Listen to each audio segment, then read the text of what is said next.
ആരോഗ്യ കേരളത്തിന്റെ മികവെണ്ണിപ്പറഞ്ഞ് നിയമസഭയിൽ മന്ത്രി വീണ ജോർജ്. രണ്ടാം പിണറായി സർക്കാർ നൽകിയത് 7708 കോടിയുടെ സൗജന്യ ചികിത്സ.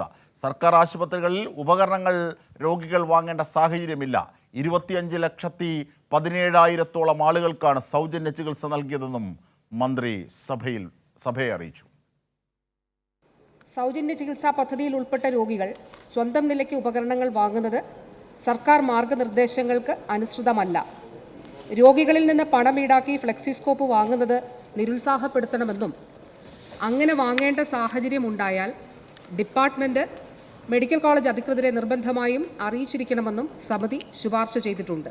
തിരുവനന്തപുരം മെഡിക്കൽ കോളേജിൽ മാത്രം UDFൻ്റെ കാലഘട്ടത്തിലും അതോടൊപ്പം തന്നെ ഈ LDFൻ്റെ ഒന്നാം പിണറായി വിജയൻ സർക്കാരിൻ്റെ കാലഘട്ടത്തിലും രണ്ടാം സർക്കാരിൻ്റെ കാലഘട്ടത്തിൽ ഈ 4 വർഷ കാലയളവിലും എത്ര തുക തിരുവനന്തപുരം മെഡിക്കൽ കോളേജിൽ എക്യുപ്മെൻറ്റ്സിന് മാത്രം ചെലവഴിച്ചിട്ടുണ്ട് എന്നുള്ളത് പരിശോധിച്ചാൽ സാർ, UDFൻ്റെ കാലഘട്ടത്തിൽ 2011 മുതൽ 2016 വരെ 15,64,00,000 രൂപയാണ് സാർ ചെലവഴിച്ചിട്ടുള്ളത്. ഒന്നാം പിണറായി വിജയൻ സർക്കാരിൻ്റെ കാലഘട്ടത്തിൽ 41,90,93,781 രൂപയാണ് സാർ ചെലവഴിച്ചിട്ടുള്ളത്. 2021 ഈ സർക്കാരിൻ്റെ ആദ്യ വർഷം സൗജന്യ ചികിത്സ തേടിയവരുടെ ക്ലെയിം 2.5 ലക്ഷമായിരുന്നു സാർ. 2024 മാത്രം ജനുവരി മുതൽ ഡിസംബർ വരെ നമ്മൾ കണക്കിലെടുത്താൽ 6.5 ലക്ഷം പേർ സൗജന്യ ചികിത്സ സംസ്ഥാനത്ത് തേടിയിട്ടുണ്ട്. സംസ്ഥാനത്ത് ജനങ്ങൾക്ക് സൗജന്യ ചികിത്സ നൽകി സാർ. എത്ര ലക്ഷമാണ്? 25,17,000 ആളുകൾക്ക് സൗജന്യ ചികിത്സ നൽകി സാർ. സാർ, ഈ മാറ്റം കേരളത്തിന്റെ ആരോഗ്യ മേഖലയിൽ ഉണ്ടായിട്ടുണ്ട്. തീർച്ചയായും കമലേഷ് തെക്കേക്കാട് വിവരങ്ങളുമായി ചേരുകയാണ്. കമലേഷ് തെക്കേക്കാട്, മന്ത്രി വിശദമാക്കിയത് നമ്മൾ കണ്ടു. എണ്ണിയാണ് പറഞ്ഞത്. ഒപ്പം മന്ത്രി സൂചിപ്പിച്ചൊരു പ്രധാനപ്പെട്ട കാര്യമുണ്ട്. ഗർഭഛിദ്രം നടത്തുന്നതല്ല, ശിശുമരണ നിരക്ക് കുറയ്ക്കുകയും അതും അമേരിക്കയുടെ നിരക്കിനേക്കാൾ കുറവെത്തുകയും ചെയ്യുന്ന വാർത്ത ഉദ്ധരിച്ചുകൊണ്ടാണ് ആരോഗ്യമന്ത്രി ഇന്ന് സഭയിൽ കാര്യങ്ങൾ വിശദീകരിച്ചത്. എന്തൊക്കെയാണ് ഇന്നത്തെ സഭയുടെ ഇപ്പോഴത്തെ വിവരങ്ങൾ?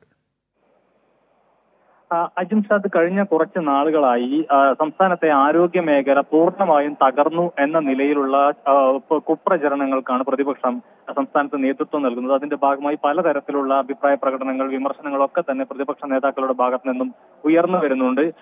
അത്തരം കാര്യങ്ങൾ സഭയിലും എത്തുന്നു എന്നുള്ളതാണ് പ്രധാനപ്പെട്ട കാര്യം. അതുമായി ബന്ധപ്പെട്ട ചോദ്യങ്ങളാണ് പ്രതിപക്ഷ MLA മാർ ഇന്ന് സഭയിൽ ഉന്നയിച്ചത്.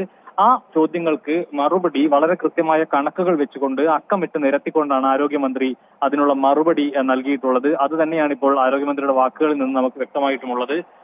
പഴയ കാലത്ത്, അതായത് സംസ്ഥാനത്തെ ആരോഗ്യ മേഖല വലിയ നിലയിൽ, അതായത് നാഥനില്ലാത്ത കളരി അല്ലെങ്കിൽ കപ്പിത്താൻ ഇല്ലാത്ത അവസ്ഥയാണ് എന്ന് പറഞ്ഞപ്പോൾ അത് നേരത്തെയുള്ള UDF കാലത്തെ ആയിരിക്കും അനുസ്മരിച്ചിട്ടുണ്ടാവുക എന്ന് പറഞ്ഞാണ് ആരോഗ്യമന്ത്രി കാര്യങ്ങൾ വിശദീകരിച്ചു തുടങ്ങിയത്. അതിൽ വളരെ കൃത്യമായി പറയുന്നത്, ഈ തിരുവനന്തപുരം മെഡിക്കൽ കോളേജ് ഉൾപ്പെടെയുള്ള ആരോഗ്യ സ്ഥാപനങ്ങൾക്ക് വേണ്ടി, ഇതിൽ പ്രത്യേകം എടുത്തു പറഞ്ഞത് തിരുവനന്തപുരം മെഡിക്കൽ കോളേജിന് വേണ്ടി മാത്രം ചെലവഴിച്ചത് UDF കാലത്ത് 15.5 കോടി രൂപ മാത്രമാണ്. എന്നാൽ ഒന്നാം പിണറായി സർക്കാർ 41 കോടി രൂപ, ഏതാണ്ട് 42 കോടി രൂപ ചെലവഴിച്ചു. ഈ സർക്കാർ അത് 80.66 കോടി രൂപ മെഡിക്കൽ കോളേജിന് വേണ്ടി മാത്രം ഉപയോഗിച്ചതായി മന്ത്രി കണക്കുകൾ നിരത്തി പറയുന്നു. അതോടൊപ്പം 2021 സംസ്ഥാനത്ത് സൗജന്യ ചികിത്സ തേടിയത് 2.5 ലക്ഷം രോഗികളാണ്. 2024 അത് 6 ലക്ഷം രോഗികളായി ഉയർന്നു എന്നുള്ളതാണ്. രാജ്യത്ത് തന്നെ ഏറ്റവും കൂടുതൽ സൗജന്യ ചികിത്സ നൽകുന്ന സംസ്ഥാനമാണ് കേരളം എന്നിരിക്കെ അതിനെതിരെ ഉൾപ്പെടെ സംസ്ഥാനത്ത് ആരോഗ്യ മേഖലയെ ഉൾപ്പെടെ ഇകഴ്ത്തിക്കാൻ വേണ്ടി ഇടപെടൽ പ്രതിപക്ഷം പ്രധാനമായും നടത്തുന്നത്. അതിനുള്ള മറുപടിയാണ് ഇന്ന് സഭയിൽ നൽകിയിട്ടുള്ളത്. അതിൽ പലതരത്തിലുള്ള കണക്കുകളുണ്ട്. അതായത് 2015-16 കാലത്ത് 114 കോടി രൂപ സൗജന്യ ചികിത്സ സംസ്ഥാനത്ത് നൽകിയിട്ടുണ്ട്. ഈ സർക്കാർ 4 വർഷം കൊണ്ട് 7708 കോടി രൂപയാണ്. അത് ചെറിയ തുകയല്ല, വളരെ വലിയ തുകയാണ്. 7708 കോടി രൂപ സൗജന്യ ചികിത്സ ഈ സർക്കാർ മാത്രം 4 വർഷം കൊണ്ട് കൊടുത്തിരിക്കുന്നു എന്നുള്ളതാണ്.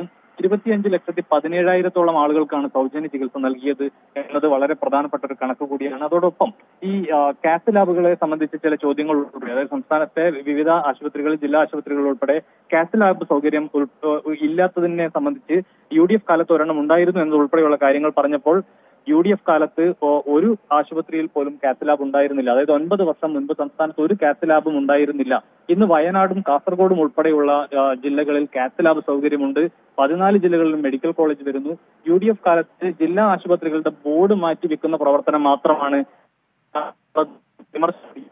ആരോഗ്യമായി മുന്നോട്ട് വെക്കുന്ന സാഹചര്യം ഉണ്ടായിട്ടുള്ളത്. തീർച്ചയായും ആരോഗ്യ മേഖലയിൽ ഉയർന്നു വരുന്ന പല വിധത്തിലുള്ള കുൽസിതമായ നീക്കങ്ങൾ ചില മാധ്യമങ്ങളുടെ സഹായത്തോടുകൂടി പ്രതിപക്ഷം അടക്കം ഉയർത്തിക്കൊണ്ടുവരുന്ന വിഷയങ്ങളിലെ പൊള്ളത്തരം തുറന്നു കാട്ടി വസ്തുതകൾ എണ്ണിപ്പറഞ്ഞ് മികവിൻ്റെ കേന്ദ്രങ്ങളായി എങ്ങനെയാണ് മാറിയത് അതിൻ്റെ കണക്കുകൾ നിരത്തിയാണ് വീണ ജോർജ് ഇന്ന് സഭയിൽ ആരോഗ്യമേഖലയുടെ മികവ് തെളിയിച്ചത്. ഇതിൻ്റെ വിശദാംശങ്ങൾ കൂടിയാണ് കമലേഷ് തെക്കേക്കാട് ഞങ്ങളുടെ പ്രതിനിധി നൽകിയത്.